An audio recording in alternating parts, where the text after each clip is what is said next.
Yani şu an doluma 1,3 litre su atacak. Yani toplam.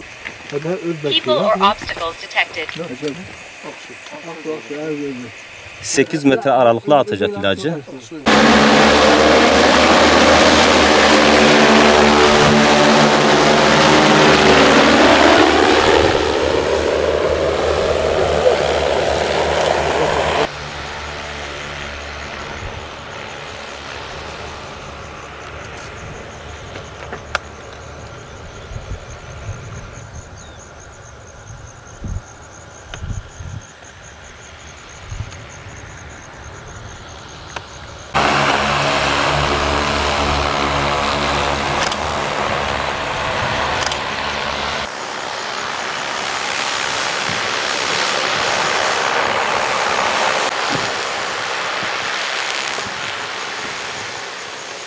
İlaç gözüküyor ama. Şu an yeşil görünen alan o ilaçlanmış alandır.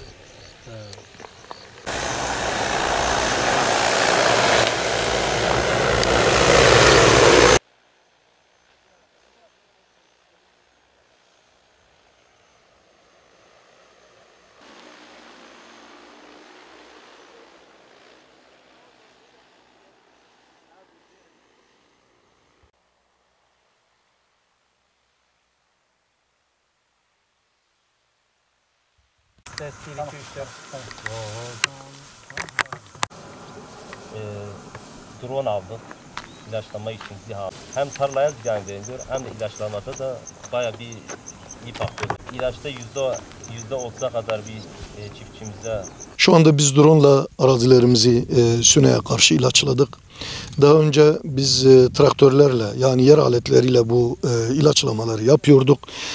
Dolayısıyla bir traktörün arkasına 16 metre genişliğinde, kanat genişliği olan bir traktörü bağladığımızda ince tekerlerle, traktörün ince tekerleriyle daha ince, ilaçlama yapsak bunun 100 dönümde 3 dönümün tamamıyla tekerler altında yok olması demektir. Yaptığımız hesap bu kadar böyledir. Bu köyde 10.000 dönüm arazi vardır. Biz bunu yaptığımız hesaplamada 300 dönümlük bir kaybımız var. 300 dönümü zararını hesapladığımızda yıllık 1,5 milyon TL'ye tekabül ediyor. Yani eski parayla 1,5 trilyon. Dolayısıyla biz bu parayla 2 tane drone alabiliriz. Hatta 3 tane de drone alabiliriz. Ve bu teknolojinin Şırnak'ta kullanılması ayrıca bizim için bir sevinç kaynağıdır. Bunun çiftçilerin zararını minimize etmek için çiftçileri bilinçlendirmek lazım. Devletimizin bu makineleri kullanması için gençlerimize eğitim vermesi lazım. Sertifika vermesi lazım. Yani drone operatörü mü diyorlar, drone pilotu mu yetiştirilmesi lazım. Dolayısıyla bugün Türkiye genelinde biz baktığımız zaman tarım alanı olarak 24 milyon hektar tarım arazisi vardır. Yani bizim anlayacağımız lisanla 240 milyon dönüm arazi. Bunun %3'ünü zarar olarak hesapladığımızda 7 milyon dönüm arazi bir zarar söz konusudur. Bu da milli servetin büyük bir rakamının yok olması demektir. Dolayısıyla devletimizin bu durumları çiftçilerin alabilmesi için Tarım Bakanlığımızın bunu hibe kapsamında artık bu ekipman %50 hibe olur, %70 hibe olur. Devletimizin uygun olacağı bir şekilde bütün çiftçilerimizin bunu edinmesi için böyle imkanların sağlanması lazım. Bu sene ilk etapta biz kiralama usulüyle arazilerimizi ilaçladık. Kiralamaya verdiğimiz para traktörle gördüğümüz zararın 6'da 1'ini kadar veriyoruz. Orada 6'da 5'i de kar olarak cebimizde kalmaktadır. Ayrıca bunun traktör mazotu ve orada çalıştırdığımız işçiler de hariç. Yani o da ayrı bir maliyet. Dolayısıyla biz sadece burada dönüm başı verdiğimiz için bir para veriyoruz. 25 TL bir para veriyoruz. Ama traktörle verdiğimiz zarar 150 TL'dir. Zarardır bir dönümde. 150 TL'lik bir zarar var ama biz kiralamaya 25 TL veriyoruz.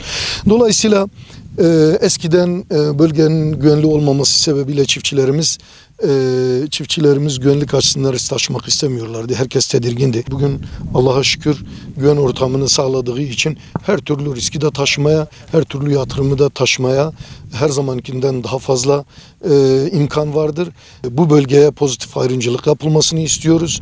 O Şırnak, Doğu, Güneydoğu'nun o batıdaki yanlış algı artık ortadan kalsın. Burası, bu coğrafya bir cennettir. Bu cenneti hepimiz yaşayalım. ZİHA'ya getirdik. Tasarruftan ve verimi arttırmak için getirdik. Traktöre göre daha çok erken atıyor ve daha çok verim veriyor. Hem tarlaya da ziyan vermiyor. Hem de rahat bir şekilde de güzelce tarlanı bitirmiş oluyorsun. En büyük tasarrufu verimdir. Verimi de kaldırabiliyoruz. Araştırdık, getirdik ve faydasını gördük. Yani bu traktörün tam 3 katı iş yapar bir günde. Hem rahat bir şekilde traktörün varmadığı yere daha rahat gidiyor. Yani su, engebele hiçbir şey engel olmuyor buna. Buradan kaldırıp da bir 500 metre ileriye götürüp oradan tarlanı ilaçlayabiliyorsun burada. Yani her şeye rağmen yani baya bir tasarrufludur, ekonomiktir, iyidir. Kim kullanırsan da faydasını görür. Zaman 1 saatte, 1 saat 10 dakikada rahat bir şekilde bitirmiş oluyorsun. Yani fazla da sıvıya da gerek yok.